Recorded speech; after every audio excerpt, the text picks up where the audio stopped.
Dan saya harapkan hari ini kejaksaan juga melakukan OTT terhadap Sylvester Matutina. Apa itu OTT? Operasi tangkap terpidana. Bahwa ijazah Joko Widodo tidak identik dengan ijazah-ijazah lainnya, terutama ijazah dari Pronojiwo. Rekan-rekan media sekalian, kami menginformasikan bahwa hari ini klien kami akan diperiksa, ada 3 orang. Yang pertama dari klaster akademisi, dan sebut demikian ya, yakni Dr. Ismon Yusiani Parasiolan. Kemudian yang kedua ada dari wartawan atau jurnalis, yakni Michael Sinaga. Dan ketiga ada juga dari jurnalis, yakni Nudiansah Susilo. Nah, 3 orang ini akan dipanggil, diperiksa hari ini dan kita akan penuhi. Tapi sebelumnya saya ingin sampaikan evaluasi pada pemanggilan sebelumnya, dan ini akan menjadi atensi kami pada pemeriksaan hari ini. Jadi kami tidak ingin ada pemeriksaan yang melampaui batas-batas ya hak-hak kemanusiaan orang ya, jangan sampai malam. Dan kemarin alhamdulillah sudah dipenuhi, jadi dari 3 saksi yang diperiksa itu semuanya rata-rata sebelum maghrib sudah selesai. Jadi kemarin ada Roy Suryo, ada Rizal Fadila, dan Kurnia Triroyani. Dan terhadap ketiganya sebenarnya ada peristiwa-peristiwa yang tidak relevan ditanyakan, dan karena tidak relevan dan karena di KUHP diatur bahwa saksi hanya menerangkan apa yang dia lihat, dia dengar, dan dia alami sendiri, maka sejumlah pertanyaan tidak dijawab.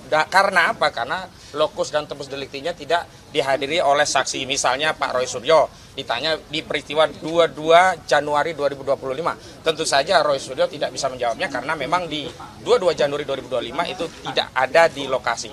Yang menarik adalah pada kasus pemeriksaan Rizal Fadila, karena objek utama daripada delik pencemaran dan fitnah yang diadukan oleh saudara Joko Widodo itu adalah ya statement dari para peneliti ini yang menyimpulkan bahwa ijazah saudara Joko Widodo itu palsu. Maka Rizal Fadila selaku pihak yang dipanggil sebagai saksi meminta untuk terlebih dahulu diperlihatkan bukti ijazah yang dimiliki oleh pelapor yang konon kabarnya sudah disita oleh penyidik Polda Metro Jaya.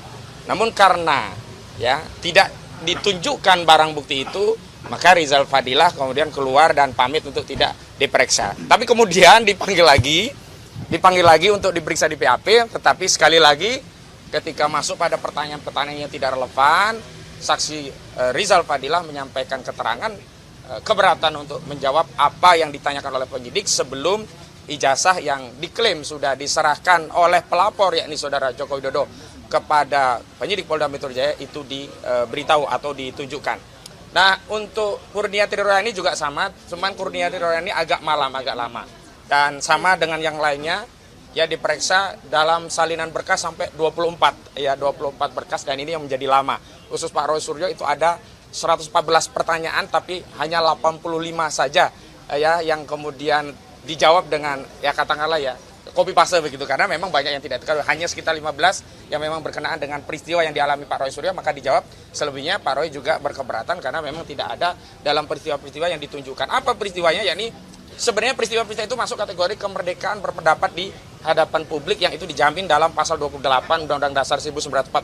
Apa ya? Sejumlah podcast, statement baik yang ada di depan Barreskrim, di TV, di iNews, ada dari iNews ya? Ya, statement di iNews pun dipersoalkan begitu ya. Kemudian ada di sejumlah media-media lainnya, dan ini tentu saja kami ingin sampaikan pada kawan-kawan media, ini ancaman kemerdekaan berekspresi yang ini tidak saja sedang mengancam ya, para terlapor atau saksi-saksi yang hari ini hadir, juga kemarin yang diperiksa, tapi ini mengancam kemerdekaan berserikat, berkumpul, dan menyampaikan pendapat, juga kebebasan berekspresi, terutama ya ini akan mengancam tugas-tugas jurnalisme dalam menyampaikan kabar kepada publik.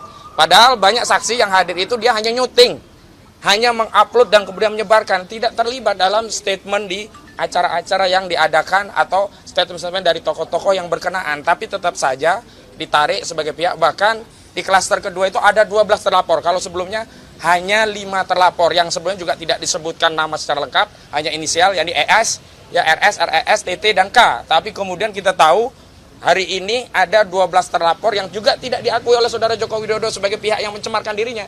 Berulang kali saya tegaskan saudara Joko Widodo ini pengecut.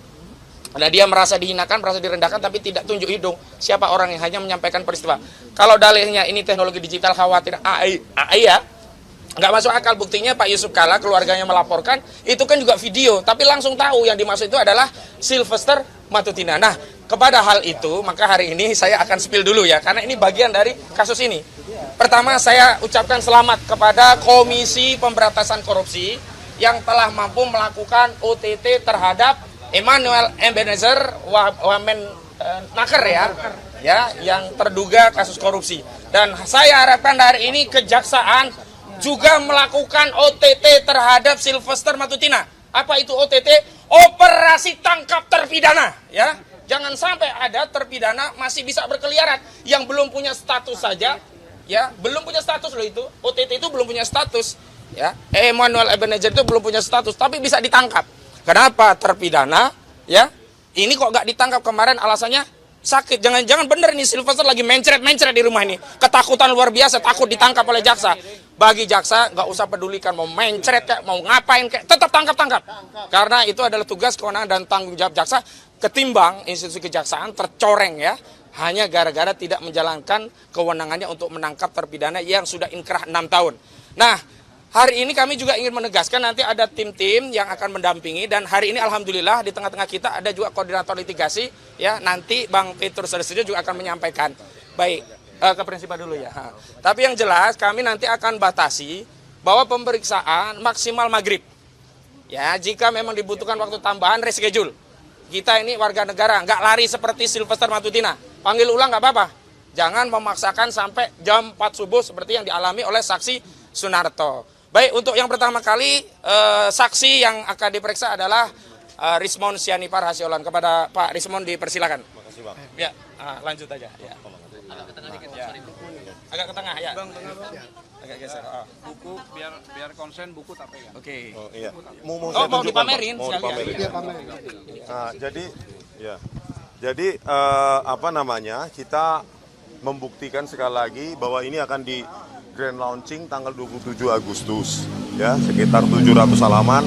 Nah, berisi itu tidak ada apa namanya statement-statement tanpa dasar, apalagi dituduh untuk kebencian maupun apa namanya kebohongan. Di sini sangat teknis yang kami tulis ya, bertiga, dan itu membantah kesimpulan dari Dirtipidum ya di Bareskrim bahwa ijazah Joko Widodo itu identik.